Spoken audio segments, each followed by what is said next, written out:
ஹீரோயினும் அவங்களோட பாப்பாவும் மட்டும் முதலால ஃப்ளைட்டில் ஏறி உட்காந்துருப்பாங்க. கொஞ்ச நேரத்தில் ஹீரோயின் தூங்கிடுவாங்க.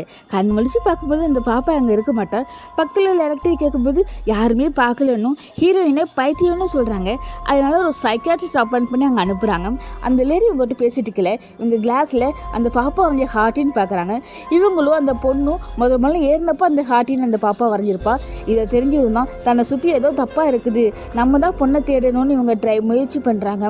அதே டைம் அங்கேருந்து மார்சல் ஒருத்தன் ஹீரோயினை தீவிரவாதி இன்னும் அவங்க நிறைய பணம் கேட்குறாங்கன்னு கவர்மெண்ட்டை போய் சொல்லி அவனோட பிளான் தான் இது எல்லாமே.